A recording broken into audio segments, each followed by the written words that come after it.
Hello ನಮಸ್ಕಾರ. ನಾನು ಕೊಪ್ಪಳದಿಂದ Shanappa ಚಳಪೂರ್. News 18ಗೆ ಸ್ವಾಗತ. ನ್ಯೂಸ್ 18 ಸಬ್ಸ್ಕ್ರೈಬ್ ಆಗಿ ನ್ಯೂಸ್ 18 ಸಾಮಾಜಿಕ ಜಾಲತಾಣ ಫಾಲೋ ಮಾಡಿ. ನಾಡಿನ ಶಕ್ತಿ ದೇವತೆ ಹುಲಿಗೆಯ ಶ್ರೀ ಹುಲಿಗೆಮ್ಮ ದೇವಿ. ಹುಲಿಗೆಮ್ಮ ದೇವಿ ಸವದತ್ತಿ ಯಲ್ಲಮ್ಮನ ಅಪರಾಧ ಅವತಾರ ಅಂತೆಂದು ಎಲ್ಲರಿಗೂ ಖ್ಯಾತಿಯಾಗಿದೆ. ಹೀಗಾಗಿ ಪ್ರತಿ ಶುಕ್ರವಾರ, ಮಂಗಳವಾರ ಮತ್ತು ಹುಣ್ಣಿಮೆಯಿಂದ ಇಲ್ಲಿಗೆ ಸರಿಸುಮಾರು 3-4 ಲಕ್ಷ ಜನ ಇಲ್ಲಿ ಭಕ್ತರು ಬರ್ತಾರೆ. ಬಂದಿರೋ ಭಕ್ತರಿಗೆ ಇಲ್ಲಿ ಮೂಲಭೂತ ಸೌಲಭ್ಯ ಕೊಡ್ತೀವಿ. ಅದರಲ್ಲೂ ಮುಖ್ಯವಾಗಿ ದೂರದ ಪ್ರದೇಶದಿಂದ ಬಂದಿರುವಂಥ ಭಕ್ತರು ಇಲ್ಲಿ ಬಿಸಿಲಲ್ಲೇ ನೀಡಬೇಕಾಗಿದೆ. ಈಗಾಗಲೇ ಬಿರು ಬಿಸಿಲಿಗೆ ಆರಂಭವಾಗಿದೆ. ನೆತ್ತೆ ಸುಡುವಂಥ ಬಿಸಿಲಿನಲ್ಲಿ ಮಕ್ಕಳು, ವೃದ್ಧರು ಮತ್ತು ಮಹಿಳೆಯರು ಎಲ್ಲರೂ ಸಹ ಇಲ್ಲಿ ಬಸ್ಸಿನಿಂದ ಇಳಿದ ತಕ್ಷಣ ಇಲ್ಲಿ ನಿಂತ್ಕೊಳ್ಳೋಕ್ಕೂ ಇಲ್ಲ ಮತ್ತು ಅವರ ಏನು ಮೂಲ ಶೌಚ ಮತ್ತು ಈ ರೀತಿ ಬೇರೆ ಕಾರ್ಯಕ್ಕೂ ಸಹ ಇಲ್ಲಿ ಯಾವುದೇ ಸ್ಥಳ ಇಲ್ಲ. ಅದರ ಜೊತೆಗೆ ದೇವಿ ದರ್ಶನ ಮಾಡಿ ವಾಪಸ್ ಹೋಗಲು ಬಸ್ಸಿಗಾಗಿಯೂ ಸಹ ಅವರು ರಸ್ತೆ ಪಕ್ಕದಲ್ಲಿ ನಿಲ್ಲಬೇಕಾದ ಅವರ ಅನಿವಾರ್ಯತೆ ಇದೆ. ಏನು ಹುಲಿಗೆಗೆ ಬರುವಂಥ ಗಂಗಾವತಿ, ಕೊಪ್ಪಳ ಕಡೆ ಬರುವಂಥವರು ಒಂದು ಕಡೆ ಮತ್ತು ಹೊಸಪೇಟೆ ಕಡೆಯಿಂದ ಬರುವಂಥ ಒಂದು ಕಡೆ, ಇವರೆಲ್ಲರೂ ಸುಮಾರು 1-1.5 ಕಿಲೋಮೀಟರ್ ದೂರದಲ್ಲೇ ರಸ್ತೆ ಮಧ್ಯದಲ್ಲಿ ನಿಲ್ಲುವ ಬಸ್ಸಿನಲ್ಲಿ ಅವರು ಹೇಳಿದು ಅಲ್ಲಿಂದಲೇ ಬರಬೇಕು ಮತ್ತು ಅಲ್ಲಿಂದಲೇ ಅವರು ಬಸ್ಸಿಗೆ ತಮ್ಮ ಊರಿಗೆ ತೆರಳಬೇಕಾಗಿರುವಂಥ ಅನಿವಾರ್ಯತೆ ಇದೆ. ಇಲ್ಲಿ ಇಷ್ಟು ಪಬ್ಲಿಕ್ ಶುಕ್ರವಾರ, ಮಂಗಳವಾರ ಅಮ್ಮನ ದರ್ಶನಕ್ಕೆ ಎಷ್ಟು ಜನ ಬರ್ತಾ ಇದ್ದಾರೆ. ಅವ್ರಿಗೆ ಡಿಸ್ಟರ್ಬ್ ಆಗಲ್ಲ. ಬಸ್ ಸ್ಟ್ಯಾಂಡ್ ಒಂದು ಅವಶ್ಯಕತೆ ಬೇಕೇ ಬೇಕು. ಎಷ್ಟೋ ಜನ 1 ಕಿಲೋಮೀಟರ್ ದೂರದಿಂದ ಮಕ್ಕಳು ಇಟ್ಕೊಂಡು ಬರ್ತಾರೆ. ಕೆಲವೊಬ್ರು ಬಾಣಿತರದ್ದು ಪ್ರೆಗ್ನೆಂಟ್ ಇರೋರು ಬರ್ತಾರೆ. ದಯವಿಟ್ಟು ಅವ್ರಿಗೆಲ್ಲ ಅನುಕೂಲ ಮಾಡ್ಬೇಕಂತ ನಮ್ಮ ವಿನಂತಿ ಸರ್. ಹಾಂ ಸರ್, ಎಲ್ರಿಗೂ ಹೇಳ್ಬೇಕು ಸರ್. ಎಲ್ಲರಿಗೂ ಮನವಿ ಕೊಡ್ತಾ ಇದ್ದೇವೆ. ಬ್ರಿಡ್ಜ್ ಆಗ್ತಾ ಇದೆ, ಡಿಸ್ಟರ್ಬ್ ಆಗ್ತಿದೆ ಜನಕ್ಕೆ ಅನುಕೂಲ ಮಾಡೋಕೆ ಎಲ್ರಿಗೂ ಅನುಕೂಲ ಆಗುತ್ತೆ. ದರ್ಶನಕ್ಕೆ ಎಷ್ಟು ಜನ ಬರ್ತಾ ಇದೆ, ಪಬ್ಲಿಕ್ ಬರ್ತಾ ಇದೆ. ದಯವಿಟ್ಟು MLA ಸರ್ ಕೂಡ ದಯವಿಟ್ಟು ಕೇಳ್ತಾ ಇದ್ದೀನಿ. ಎಲ್ಲಿಲ್ಲ ಸರ್, ಇದ್ದಿದ್ದೆಲ್ಲ ಹೊಡೆದಾಕ್ಬಿಟ್ರೆ ದಯವಿಟ್ಟು 1 ಕಿಲೋಮೀಟರ್ ದೂರದಲ್ಲಿ ಹೋಗ್ಬೇಕು. 1 ಕಿಲೋಮೀಟರ್ ಮಕ್ಕಳು ಮರಿ ಎತ್ಕೊಂಡು ಹೆಂಗೆ ಹೋಗ್ತಾ ಇದ್ದಾರೆ. ಪಾಪ ವಯಸ್ಸಾದವರು ಬರ್ತಾರೆ, ಪ್ರೆಗ್ನೆಂಟ್ ಇರೋರು ಬರ್ತಾರೆ. ಎಲ್ರಿಗೂ ತೊಂದರೆ ಮಾಡಲಾರ್ದು ದಯವಿಟ್ಟು ಸಾರು MLA ಸರ್ಗಳು ಬಸ್ ಸ್ಟ್ಯಾಂಡ್ ಕಡೆ ಅನುಕೂಲ ಮಾಡಿಕೊಡ್ಬೇಕಂತ ನಾನು ಏನು ಒಂದಿಷ್ಟು ಜನಕ್ಕೆ ಒಂದಿಷ್ಟು ಕುಳಿತುಕೊಳ್ಳಲು ಸಹ ಇಲ್ಲದಂಥ ಸ್ಥಿತಿ ಇದೆ. ಮತ್ತು ಈಗ ಶಕ್ತಿ ಯೋಜನೆ ಆರಂಭವಾದ ನಂತರ ಇಲ್ಲಿ ಸಾಕಷ್ಟು ಜನ ಮಹಿಳೆಯರು ಬಸ್ಸಿಗೆ ಬಂದು ಇಲ್ಲೇ ದೇವಿ ದರ್ಶನ ಪಡೀತಾರೆ.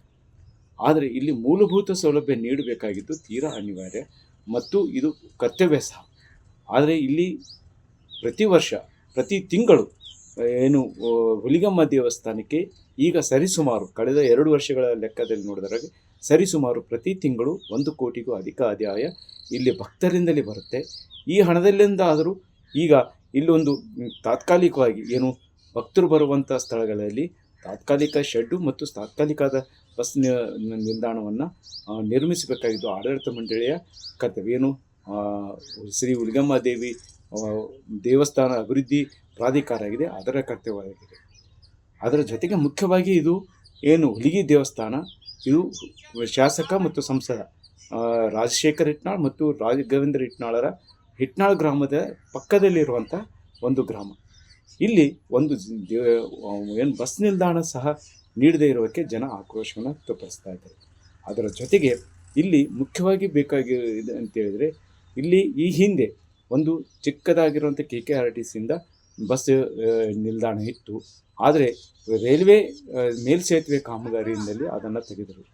ಆದರೆ ನಂತರದಲ್ಲಿ ಅದಕ್ಕೆ ತಾತ್ಕಾಲಿಕವಾದ ಒಂದು ಶೆಡ್ಡುಗಳು ಸಹ ಇಲ್ಲ ಮತ್ತು ಅಲ್ಲಿ ಒಂದು ತಾತ್ಕಾಲಿಕ ವ್ಯವಸ್ಥೆನೇ ಸಹ ಮಾಡದೇ ಇರುವಂಥ ಕಾರಣಕ್ಕಾಗಿ ದೂರದ ಪ್ರದೇಶದಿಂದ ಬಂದಿರುವಂಥ ಭಕ್ತರು ಮತ್ತು ಸ್ಥಳೀಯರು ಸಹ ಇಲ್ಲಿ ಸಾಕಷ್ಟು ಅನುಭವಿಸ್ತಾರೆ. ಮತ್ತು ಬಿರು ಬಿಸಿಲಿನಲ್ಲಿ ಇಲ್ಲೇ ಮಳೆ ನಿಂತುಕೊಳ್ಬೇಕಾದ ಅನಿವಾರ್ಯತೆ ಇದೆ. ಜೊತೆಗೆ ಮಳೆಗಾಲದಲ್ಲೂ ಸಹ ಸಂಕಷ್ಟ ಇರುತ್ತೆ. ಇಲ್ಲಿ ಏನಂದರೆ ಇಲ್ಲಿ ಎಲ್ಲರೂ ಬರ್ತಿರ್ತಾರ.